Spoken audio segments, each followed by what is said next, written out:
కబుల్టులో breaking update చూద్దాం. Visakhapatnam railway station లో భారీ అగ్ని ప్రమాదం చోటు చేసుకుంది. ఆగి ఉన్న రైల్లో మంటలు చెలరేగాయి. కోర్బా నుంచి విశాఖ చేరుకున్న తిరుమల ఎక్స్ప్రెస్ ఏసీ బోగిలో మంటలు వ్యాపించాయి. దీంతో అప్రమత్తమైన సిబ్బంది వెంటనే అగ్నిమాపక బృందానికి సమాచారం అందించారు. వారచోలోగా రైల్వే సిబ్బంది మంటలు ఆర్పేందుకు శ్రమించారు. ఘటనా స్థలానికి చేరుకున్న ఫైర్ సిబ్బంది మంటలను అదుపు చేశారు.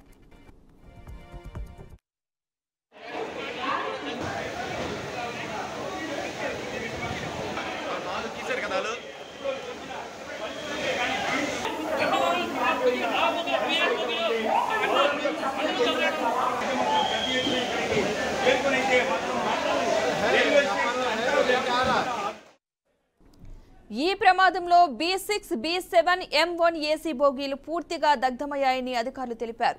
అయితే ఆ సమయంలో రైల్లో ప్రయాణికులెవరూ లేకపోవడంతో పెను ప్రమాదం తప్పిందని చెప్పారు. ఈ ఘటన ఎలా జరిగిందన్న దానిపై ఇంకా స్పష్టత లేదు. ఈ ఘటనపై కేసు నమోదు చేసుకున్న పోలీసులు దర్యాప్తు చేస్తున్నారు. షార్ట్ సర్క్యూట్ వల్లే మంటలు చెలరేగి ఉండవచ్చని అగ్నిమాపక అధికారులు ప్రాథమికంగా పేర్కొన్నారు.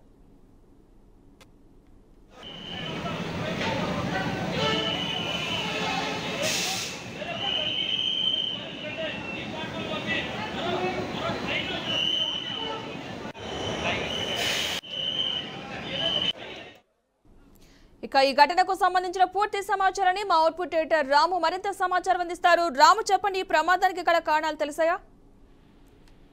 పద్మ, విశాఖ రైల్వే స్టేషన్ లో భారీ అగ్ని ప్రమాదం సంఘటన చోటు చేసుకుంది. స్టేషన్ లో ఆగి ఉన్న తిరుమల ఎక్స్ప్రెస్ మంటలు చెలరేగాయి. మంటలు ఎగిసిపడంతో ప్రయాణికులు భయాందోళనకు గురయ్యి అకస్మాత్తుగా ట్రైన్ లో నుంచి అందరూ పారిపోవడం జరిగింది.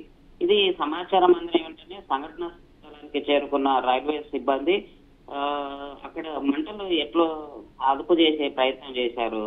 పద్మ, అట్లాగే దీనికి సంబంధించిన పూర్వపరాలు పరిశీలిస్తే రైల్వే స్టేషన్ లో ఆగి ఉన్న తిరుమల ఎక్స్ప్రెస్ మంటలు అంటే చెలరేగడానికి కారణాలు ఏంటి, అసలు దీని వెనుక ఏమైనా ఎవరైనా నిప్పు పెట్టారా, దీనికి ఏంటి కారణాలని ఇంకా తెలియాల్సింది. ఏసీ బోగిల్లో, ముఖ్యంగా ఏసీ బోగిల్లో మంటలు చెలరేగినట్టు ప్రయాణికులు చెప్తున్నారు. మంటల్లో వాళ్ళ బోగిలు పూర్తిగా దగ్ధమైనట్లు తెలుస్తుంది. దీంతో అప్రమత్తమైన అధికారులు స్టేషన్ లో ఉన్న ప్రయాణికులను బయటకు పంపించారు.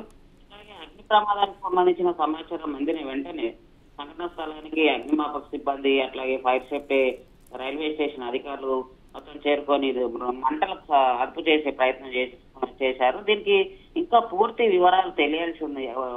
రైల్వే పరిసర ప్రాంతమైన చూసుకుంటే దట్టమైన పొగ కమ్ముకుందని చెప్పొచ్చు. అదే ఆదివారం కావడంతో దీనికి కొద్దిగా రద్దీ ఎక్కువగా ఉంటది. ఆదివారం అంటే తిరుపతి వెళ్ళే లేక ఇట్లా ఇతర రాష్ట్రాల నుంచి ఇంకో రాష్ట్రాలకు వెళ్ళే వారు సెలవు దినాలు కావడంతో ప్రయాణికులు రద్దీ ఎక్కువగా ఉంటుంది. ఇది ముఖ్యంగా కోర్బా నుంచి రైలు విశాఖపట్నం చేరుకుంది. విశాఖ నుంచి మధ్యాహ్నం తిరుపతి వెళ్లాల్సి ఉంది ఈ రైలు. ఈ ప్రమాదానికి అసలు కారణాలు ఏంటి, దీనిపైన ఏంటి అనేది మొత్తం సమాచారం అయితే తెలియాల్సి ఉంది. దీనిపైన విశాఖ రైల్వే పోలీసులు దీనికి సంబంధించిన సమాచారం పైన తెలుసుకొని ఈ ఘటన ఎట్లా జరిగింది ఏంటి అనేది కేసు నమోదు చేసి దీనిపైన కుట్రపరాలు ఏంటి అనేది దర్యాప్తులో తేలాల్సింది. పద్మ, అంటే ట్రైన్ స్టార్ట్ అయ్యే సమయానికి ప్రయాణికులు ఎవరు లేరంటారు, అందులో ప్రమాదం జరిగే సమయానికి ఆ ట్రైన్ లో? పద్మ, ట్రైన్ కోర్బా నుంచి విశాఖపట్నం వచ్చి ఆగిన ట్రైన్ లో మంటలు చెలరాయి ఆగి ఉంది. మధ్యాహ్నం ఇది అదే ట్రైన్ తిరుపతి వెళ్లాల్సి ఉంది. ఆ సమయంలో ప్రయాణికులు అంతా బయట ఉండడంతో కొంతమంది ట్రైన్ లో ఉన్న వాళ్ళందరినీ మంటలు రావడంతో అకస్మాత్తుగా మంటలు రావడంతో అందరూ ట్రైన్ల నుంచి పరుగులు తీయడం జరిగింది. పరుగులు తీసిన నేపథ్యంలోనే ఏసీ బోగీలు అయితే ఏవైతున్నాయో పూర్తిగా కాలిపోవడం జరిగిందని చెప్పుకోవచ్చు. అక్కడ ఉన్న మనం విజువల్ లో చూసుకుంటే కూడా రైల్వే పోలీసులు చెప్తున్నట్లు, రైల్వే అధికారులు చెప్తున్నట్లు ఏసీకి సంబంధించిన షార్ట్ సర్క్యూట్ ఏ ప్రమాదానికి కారణమై ఉంటది అనేది అక్కడ రైల్వే అధికారులు ఏదైతే అనుకుంటున్నారో దానికి సంబంధించి అయితే ఇంకా వివరాలు తెలియాల్సింది. ప్రయాణికులకు కానీ ఎట్లాంటి ప్రాణ నష్టం జరగలేదని చెప్పుకోవచ్చు. రైట్, థ్యాంక్ యూ రాము.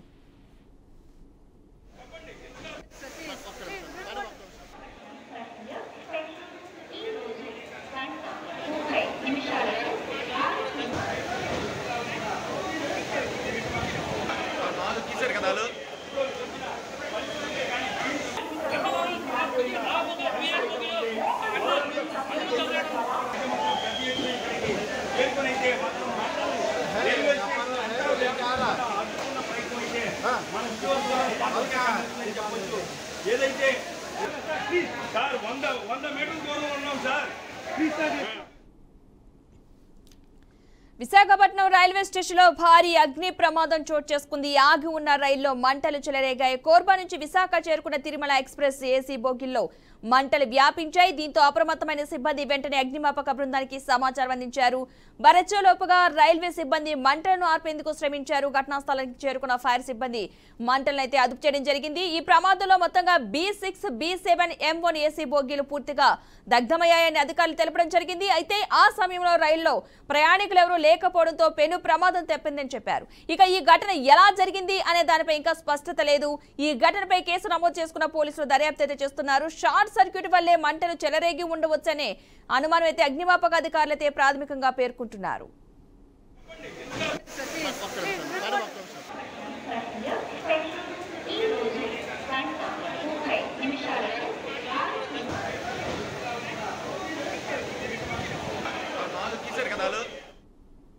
ఇక ఈ ఘటనకు సంబంధించిన పూర్తి సమాచారాన్ని మా మేనేజింగ్ ఎడిటర్ చిదంబర్ రెడ్డి మరింత సమాచారం అందిస్తారు. చిదంబర్ రెడ్డి, చెప్పండి, అసలు ఈ ప్రమాదానికి సంబంధించిన పూర్తి డీటెయిల్స్ ఏంటి? ఒక భారీ ఒక ప్రమాదం అయితే తప్పిందని చెప్పచ్చు. ఎందుకంటే ఏసీ బోగీలు అనేటప్పటికీ మనకు తెలిసి ఏసీ ఎగ్జిట్ ఎంట్రన్స్ తప్ప ఇంకా వేరే ఆప్షన్ ఉండదు. ఎమర్జెన్సీ ఎగ్జిట్ ఉంటుంది కానీ బట్ దాన్ని ఎప్పుడు ఈ అగ్ని ప్రమాదం ఎలా జరిగింది అన్న దానిపైన పూర్తి స్థాయి సమాచారం రావాల్సి ఉన్నా సరే ఆ అగ్ని ప్రమాదం జరిగిన సందర్భంలో దానిలో ఎవరు లేరు అన్న ఒక విషయం మాత్రం అందరూ ఊపిరి పీల్చుకున్నారు. బట్ ఓవరాల్ గా చూస్తే మాత్రం ఇంతకుముందు గతంలో కూడా మనం ఒకసారి చూసాము. దాదాపుగా 13 మంది ఇదే వైజాగ్ దాంట్లో ట్రైన్ యాక్సిడెంట్ లో 13 మంది చనిపోయిన పరిస్థితి. అది దాదాపు అక్టోబర్. అయితే ఈసారి అది ఇలాంటి ఘటనలు రిపీటెడ్ గా ఎందుకు అవుతున్నాయన్న విషయం పైన మాత్రం రైల్వే శాఖ ఇప్పటికే దృష్టి పెట్టింది. అంతేకాకుండా ఇలాంటిది ఫ్యూచర్ లో జరగకుండా ఉండాలంటే ఏం చేయాలన్న దాని మీద కూడా ఇప్పటికే నిపుణులతో సలహాలు తీసుకునే ప్రయత్నం చేస్తున్నారు. అన్న విషయం కన్నా ఇది ఏం లేకపోవడం అన్నది. అంతేకాకుండా మనం చూస్తున్నాం విశాఖపట్నం చాలా రద్దీగా ఉండే ప్రాంతము. అంతేకాకుండా వేలాది మంది ఇదే రైల్వే స్టేషన్ నుంచి అటు దేశంలోని వివిధ ప్రాంతాలకు వెళ్తుంటారు. అది కాకుండా ఈ స్పెసిఫిక్ గా ఈ విశాఖ ఎక్స్ప్రెస్ గురించి మాట్లాడుకుంటారు. అక్కడ నుంచి తిరుపతికి వెళ్లాల్సిన ట్రైన్ కాబట్టి యూజువల్ గా అయితే వీకెండ్స్ లో ఫుల్ క్రౌడ్ ఉంటారు. అందులో ఒకవేళ నిజంగానే వాళ్ళందరూ ఎక్కిన తర్వాత కానీ ఒకవేళ జరుగుంటే లేదా ఆ తర్వాత అంటే ట్రైన్ మూవింగ్ లో ఉన్నప్పుడు కానీ ఒకవేళ ఇదే యాక్సిడెంట్ జరుగుంటే ప్రాణ నష్టం భారీగా ఉండేదనే భయం అయితే ప్రతి ఒక్కరిని తొలిచివేస్తుంది. బట్ ఫైనల్ గా చూస్తే మాత్రం ఇప్పటికీ జస్ట్ ఆ ప్రమాదం తప్పింది. ఫర్దర్ గా ఇలాంటిది ఏం జరగకుండా ఉంటే ఏం చేయాలనే విషయంపైనే విశాఖ రైల్వే శాఖ దృష్టి పెట్టిందని చెప్పొచ్చు. మాత్రం అయితే చిదంబరం ఆల్రెడీ 3 బోగీలు అక్కడ కాలిపోయినాయి కాబట్టి దగ్ధమయ్యాయని క్లారిటీ వచ్చింది. సో దాన్ని క్లియర్ చేయడం నెక్స్ట్ తిరుపతి వెళ్ళడానికి ఆల్రెడీ ప్రయాణికులు వెయిట్ చేస్తూ ఉంటారు కాబట్టి వాళ్ళకి ప్రత్యామ్నాయంగా ఏమైనా ఏర్పాట్లు చేయడం జరిగిందా? అదేవిధంగా ఏమన్నా నెక్స్ట్ వచ్చే ట్రైన్లకి ఏమన్నా ఇబ్బంది ఉందా? టైమింగ్స్ ఏం చేంజ్ అయ్యాయా? అయితే ఎప్పుడైతే అంటే ట్రైన్ లో ఫైర్ యాక్సిడెంట్ జరిగిన నెక్స్ట్ మినిట్ అగ్నిమాపక శాఖ చేసిన మంచి పని ఏంటంటే అది ఇతర బోగీలకు అంటుకోకుండా ఇతర బోగీలకు వ్యాపించకుండా వాటిని ఎప్పటికప్పుడు అంతేకాకుండా ఇప్పటికే అంటే అక్కడ ఆల్రెడీ రిజర్వ్డ్ బోగీలు కాబట్టి దానికి సంబంధించి ఆల్టర్నేటివ్ ఏర్పాట్లు చేసే ప్రయత్నం ఆల్రెడీ రైల్వే శాఖ చేస్తుంది. అంతేకాకుండా ఒక్క ట్రైన్ ఆగడం వల్ల మిగిలిన ట్రైన్ల వేళల్లో కూడా అంటే దాని ట్రైన్ జర్నీలో కూడా ఇబ్బందులు వస్తాయి కాబట్టి దానికి సంబంధించి కూడా ఇమీడియట్ గా ఆల్టర్నేటివ్ ఏర్పాట్లు చేస్తున్నారు. దీనికి తోడు ఏదైతే ఇప్పుడు ఆల్రెడీ అక్కడ ఎవరైతే రిజర్వ్ ఉన్నారో వాళ్ళకి వేరే బోగీలను దాన్ని అటాచ్ చేసి పంపించే ప్రయత్నంలో రైల్వే శాఖ ఉంది. Padma, right, thank you Chidambaram. మొత్తంగా అయితే విశాఖ రైల్వే స్టేషన్ లో భారీ అగ్ని ప్రమాదం సంభవించింది. దానికి సంబంధించి అధికారులు అగ్నిమాపక సిబ్బందితో కలిసి వాటిని ఆర్పివేయడం జరిగింది. మొత్తంగా దీనికి సంబంధించి M1, B6, B7 బోగీలు అయితే పూర్తిగా దగ్ధమైనట్టుగా తెలుస్తుంది. అదేవిధంగా ప్రయాణికులు ఇబ్బంది పడకుండా అధికారులు కూడా తగు చర్యలు కూడా తీసుకున్నట్టుగా తెలుస్తుంది. దాని స్థానంలో ఎక్స్ట్రా బోగీలు వెనుక యాడ్ చేసే అవకాశం ఉన్నట్టుగా తెలుస్తుంది. అదేవిధంగా నెక్స్ట్ వచ్చే ట్రైన్లకు కూడా టైమింగ్స్ లో ఇబ్బంది లేకుండా తగు చర్యలు తీసుకుంటున్నట్లుగా సమాచారం అందుతోంది. ఏదైతే సార్ 100 మీటర్ల దూరంలో ఉన్నాం సార్. 100 మీటర్ల దూరంలో